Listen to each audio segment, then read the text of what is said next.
Dear students, आज हम बहुत ही इम्पोर्टेंट टॉपिक को डील करेंगे, human resources and economic development.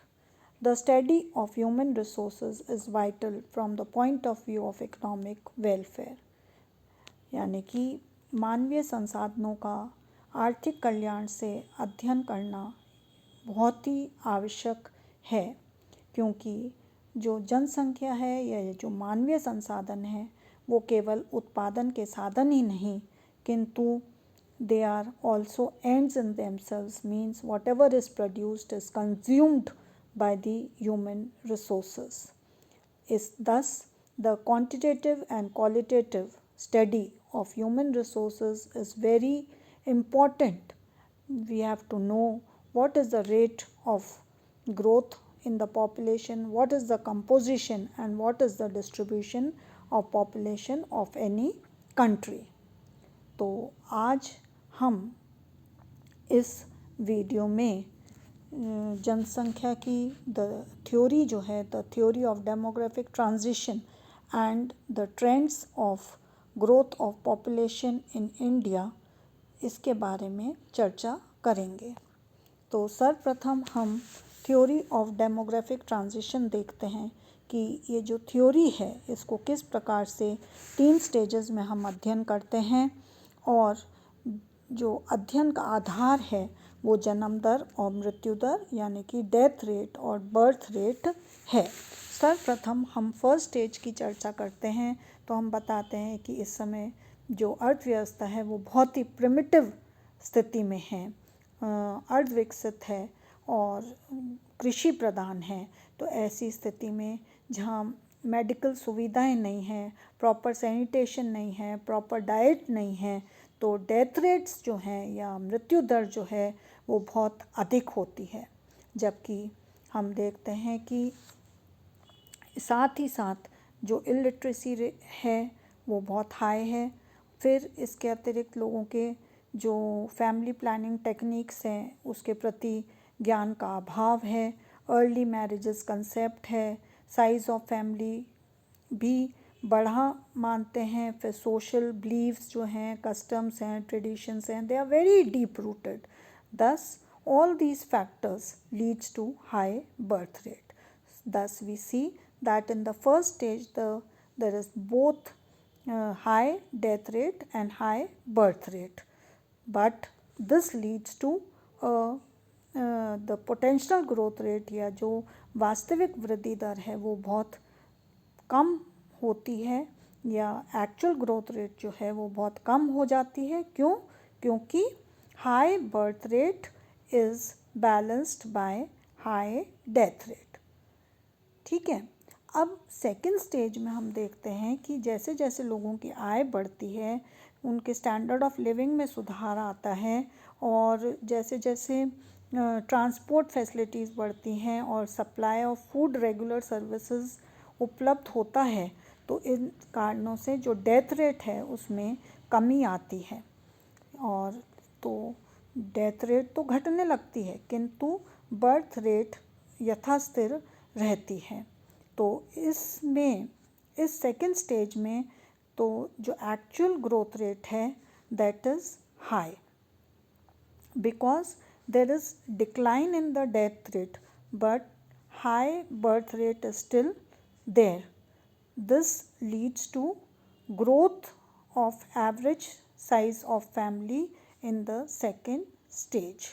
तो इस प्रकार से हम देखते हैं कि सेकेंड स्टेज में यद्यपि डेथ रेट में कमी आ रही है किंतु बर्थ रेट हाई है, जिस कारण से हमें बड़ी फैमिली साइज या पॉपुलेशन ग्रोथ नज़र आती है। थर्ड स्टेज में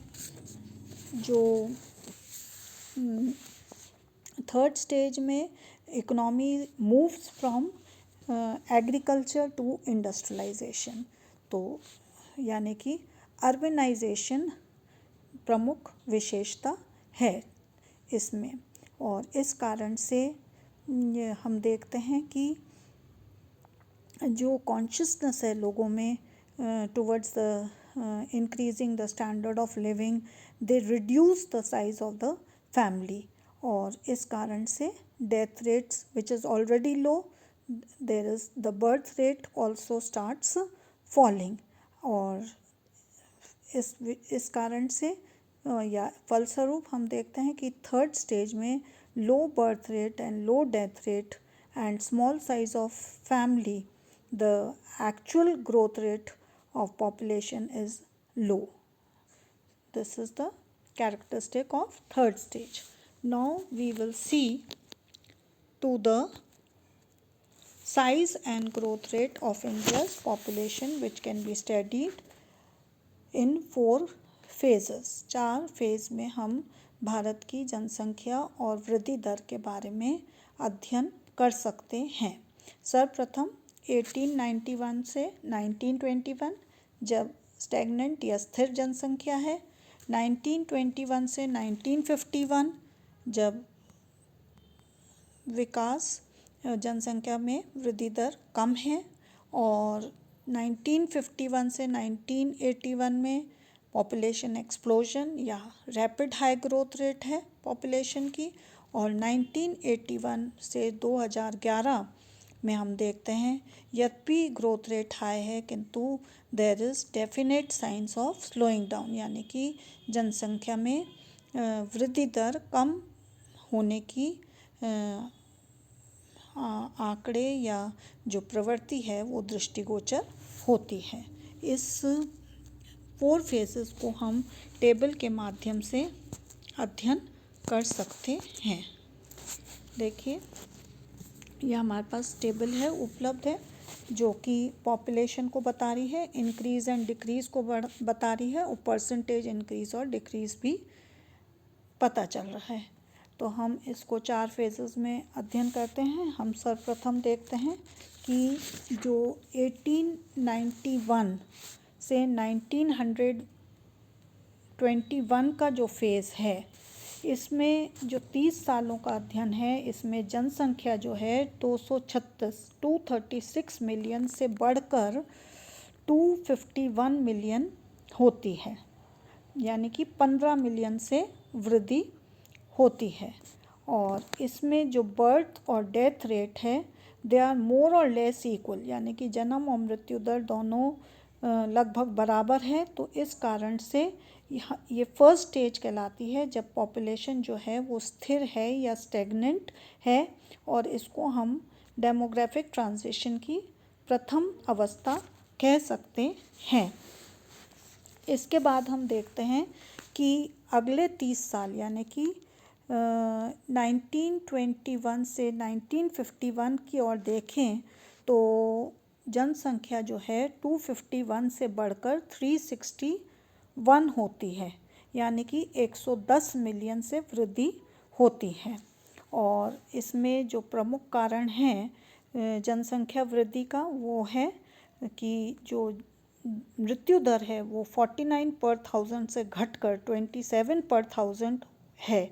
क्योंकि देखिए आप, इस समय जो वाइड स्प्रेड एपिडेमिक्स होते थे जैसे प्लेग, स्मॉल पॉक्स, कोलेरा वगैरह, तो वो मतलब उनको रोकने में हमारी मेडिकल साइंस काफ़ी कामयाब हुई, जिस कारण से जो मृत्यु दर है उसमें तेज़ी से गिरावट आई। और इस कारण से हम देखते हैं कि बर्थ रेट जो है वो कम बढ़ी किंतु डेथ रेट अपेक्षाकृत अधिक बढ़ी। तो इसमें जनसंख्या वृद्धि दर है किंतु कम है। ये आपकी second stage of demographic transition है, which is marked by low growth rate of population. इसके बाद फिर हम अगले 30 साल का अध्ययन करते हैं, 1951 से 1981। 1951 में जहाँ जनसंख्या 361 मिलियंस है, वो बढ़कर 1981 में 683 मिलियन होती है। तो यानी कि कुल वृद्धि 322 मिलियन की है। और ये जो प्लानिंग हुई, योजनाएं बनी, उसके कारण जो मेडिकल फैसिलिटीज़ बहुत ही त्वरित गति से वृद्धि हुई, तो डेथ कंट्रोल बहुत अधिक हुआ और शार्प डिक्लाइन हुई मृत्यु दर में विच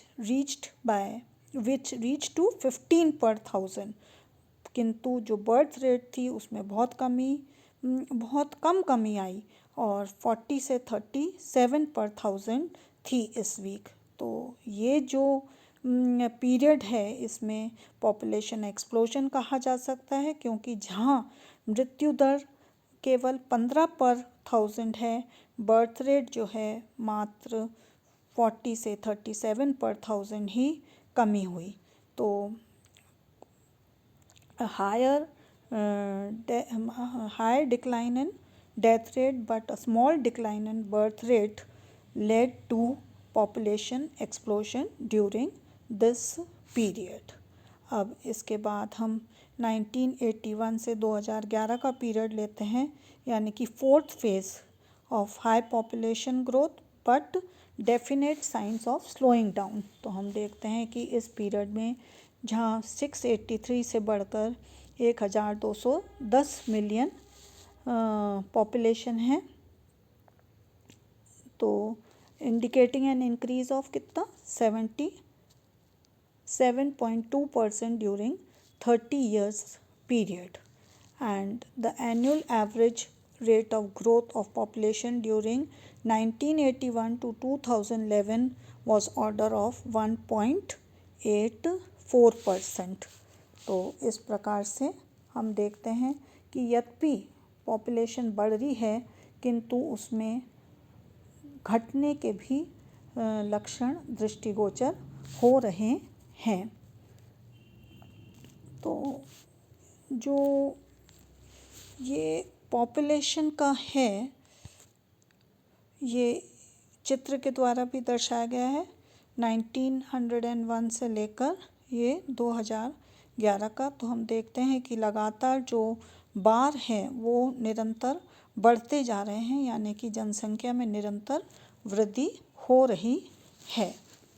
तो जो प्रमुख कारण है इसका, जो rate of growth of population है वो हम देखते हैं कि it is a function of birth rate and death rate, यानी कि जन्म और मृत्यु दर जो है उस पर जनसंख्या वृद्धि दर आश्रित है, या जनसंख्या वृद्धि दर जो है वो कुल मिलाकर जन्म दर और मृत्यु दर पर निर्भर करती है। तो जो हमने अध्ययन किया अभी भारत का, हमने देखा कि मृत्यु दर तो बहुत तीव्र गति से घटी, यहाँ तक कि 7 पर 1000 2011 में होती है, किंतु जो बर्थ रेट है वो घटी किंतु बहुत कम गति से घटी।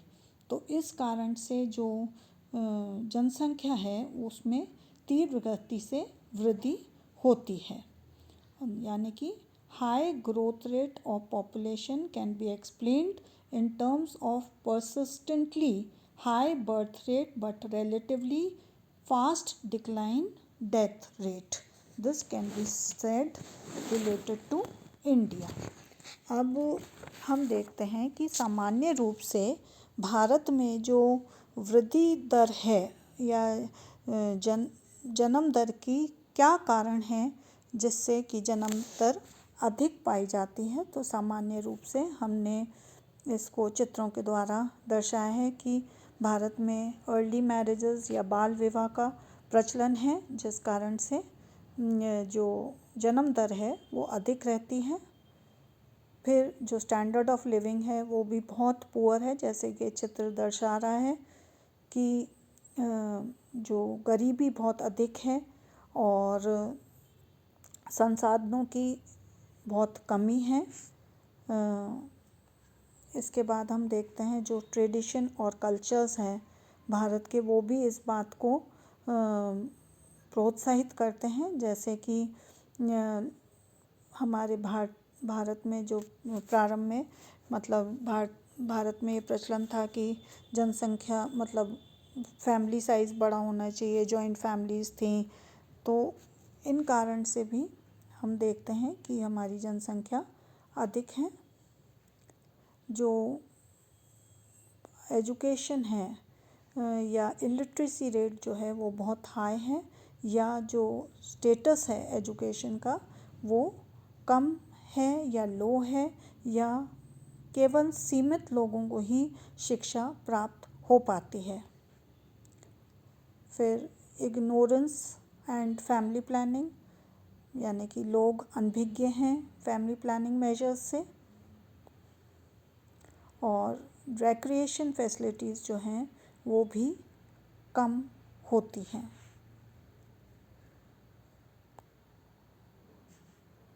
दूसरी तरफ हम देखते हैं कि जो मृत्यु दर है उसको घटने के जो कारण हैं वो हैं समय के साथ साथ सामाजिक चेतना में वृद्धि हुई है, लोग कॉन्शियस हुए हैं।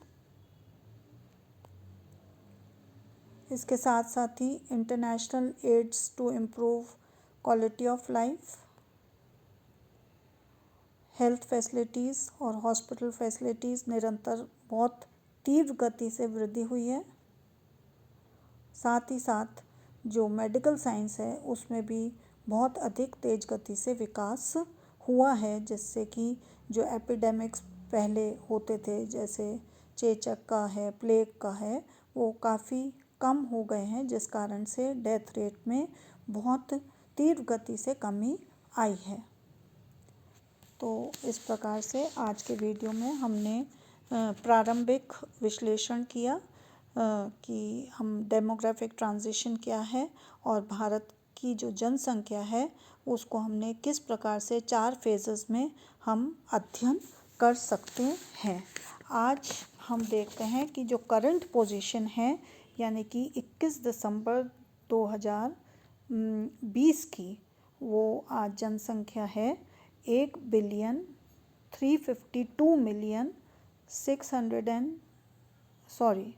आज 21 दिसंबर 2020 वर्ल्डोमीटर एलिब्रेशन ऑफ लेटेस्ट जो यूनाइटेड नेशन डेटा है उसके अनुसार भारत की जनसंख्या 1,386,382,478 है।